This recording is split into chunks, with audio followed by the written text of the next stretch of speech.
रहीम अस्सलाम वालेकुम, मैं अली अमजद चौधरी और आप अली अमजद चौधरी वीलॉग देख रहे हैं। डोनाल्ड लो के बयान के बाद इस वक्त पाकिस्तान में भी इस पर बहुत ज्यादा तबसरे हो रहे हैं। हुकूमती हल्के इसके बाद ये कह रहे हैं कि जी देखिए जी, डोनाल्ड लो के बयान के बाद इस वक्त इमरान खान का जो बयानिया था वो इस वक्त दफन हो गया। इमरान खान का बयानिया गलत हो गया है। इमरान खान ने झूठ बोला था। साइफर तो बिल्कुल था ही नहीं, साइफर का तो सिरे से वजूद ही नहीं था। ये एक मन घड़त कहानी थी साइफर के हवाले से और इसके जरिए ताल्लुकात खराब करने की कोशिश भी की गई थी। डोनाल्ड लो ने इस वक्त जो बयानात दिए हैं पार्लियामान के अंदर दिए, मुख्तलिफ जो कमेटीज के अंदर दिए हैं, इन तमाम बयानात को बराह रास्त वहां से यही डोनाल्ड लो इन्हीं अपने जो बयानात हैं उनके अंदर, चाहे उन्होंने अपनी जो पार्लियामान है उसके अंदर दिया है या कमेटीज के अंदर दिया है, यहां भी उन्होंने पाकिस्तान को धमकी देनी नहीं छोड़ी। कि जिस वक्त आपको सब देख रहे हैं, आपको सब बराह रास्त वहां पे देख रहे हैं, उस दौरान भी आप धमकी देते हैं। आप पाकिस्तान ईरान गैस पाइपलाइन मुआहदे के हवाले से डोनाल्ड लो ने इस वक्त भी धमकी दी है कि ये बिल्कुल भी इसकी परमिशन नहीं दी जाएगी, ये हद से बढ़ना होगा और इस हद से बढ़ने को किसी सूरत के अंदर भी बर्दाश्त नहीं किया जाएगा। ईरान पाकिस्तान जो गैस पाइपलाइन मुआहदा है इसको किसी भी सूरत में ये बिल्कुल टॉलरेबल नहीं है, काबिल बर्दाश्त नहीं है, इसे किसी सूरत में नहीं किया जाएगा। अब सोचें एक ऐसा शख्स के जो जिसे देख रहा है कि बराह रास्त उसे देखा जा रहा है इस वक्त, ना सिर्फ पार्लियामान बल्कि बाहर उसे बराह रास्त वहां पे देखा जा रहा है और बराह रास्त भी वो धमकी देने से बाज नहीं आ रहा। बराह रास्त भी उसने धमकी देने से उसने गुरेज नहीं किया, उस वक्त भी वो बाज नहीं आया। तो जिस वक्त सिर्फ पाकिस्तानी सफीर जो असद मजीद है उन्हें बुलाया गया होगा, सिर्फ असद मजीद सामने बैठे होंगे, उस वक्त डोनाल्ड लो का रवैया क्या होगा, उस वक्त उन्होंने किस अंदाज से गुफ्तगू की होगी कि जो शख्स बराह रास्त उसे पता है कि उस पर तनकीद भी हो सकती है, इस वक्त वो सारे देख रहे हैं,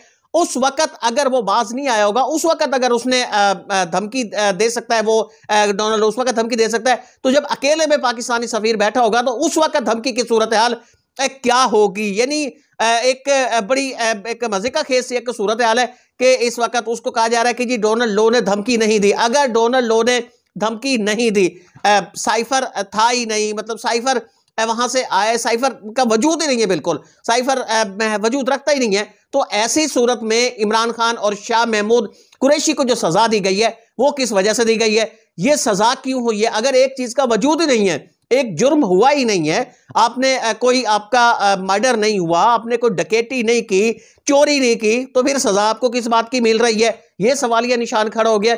लेकिन इसकी उससे भी बेहतर तशरीह कर दिया पाकिस्तान के मारूफ कानूनदान बैरिस्टर एतजाज एहसन ने। इसकी उन्होंने बड़ी वजाहत कर दी है और एतजाज एहसन साहब ने कहा है कि साइफर था, साइफर एक हकीकत था और उस वक्त के जो आर्मी चीफ हैं जनरल कमर जावेद बाजवा साहब, उनको धमकी दी गई थी कि इमरान खान की हुकूमत को आप इस वक्त, ये उन दिनों की बात है, समात हो रही थी, उन्होंने कहा गया था कि आप इमरान खान साहब को इक़्तिदार से अलहदा करें, तभी जाके पाकिस्तान के जो जुर्म हैं वो मुआफ हो सकते हैं। अगर इन्हें अलहदा ना किया गया तो किसी सूरत के अंदर ये जुर्म मुआफ नहीं होगा। अब अगर फर्ज करें साइफर नहीं था, ये कह रहे हैं कि इस वक्त जो हुकूमती तरफ से इस वक्त जो PDM है, मुस्लिम लीग नून है, पीपल्स पार्टी है, ये इस वक्त शोर कर रहे हैं कि जी साइफर था नहीं। अगर साइफर नहीं था तो एक बार कौमी सलामती कमेटी का इजलास हुआ, उस वक्त वजीर आजम इमरान खान थे, जनरल कमर जावेद बाजवा उस इजलास के अंदर मौजूद थे, इमरान खान साहब भी थे, वहां ये मामला डिस्कस हुआ। उस वक्त अगर फर्ज करें कि ये सूरत हाल थी कि साइफर था ही नहीं, तो जब इमरान खान साहब का इक़्तिदार खत्म हो गया और उस इक़्तिदार के खत्म होने के बाद जिस वक्त कौमी सलामती कमेटी का इजलास है वो फिर से तलब किया गया, इस बार जो उसको प्रिजाइड कर रहे थे वो इमरान खान नहीं कर रहे थे बल्कि मियां शहबाज शरीफ। इमरान खान साहब के इक़्तिदार में जाने के बाद मियां शहबाज शरीफ आ गए थे, वो इसको प्रिजाइड कर रहे थे। अगर ये मामला था ही नहीं, ये स्पेशल इस हवाले से बुलाया गया था, तो फिर ये दूसरा इजलास क्यों तलब किया गया? क्या जनरल कमर जावेद बाजवा साहब कह नहीं सकते थे कि उसका तो साइफर है नहीं, साइफर का तो कोई वजूद ही नहीं है? तो ऐसी सूरत के अंदर ये दूसरा इजलास क्यों हुआ? और दूसरे इजलास में भी इसी को डिस्कस किया गया और फिर कहा गया कि इसका तो कोई वजूद ही नहीं है। लेकिन जिसका वजूद नहीं है उस दस्तावेज के बारे में कहा जा रहा है कि उसे लीक करने के जुर्म में इस वक्त इमरान खान और शाह महमूद कुरैशी साहब इस वक्त जेल में।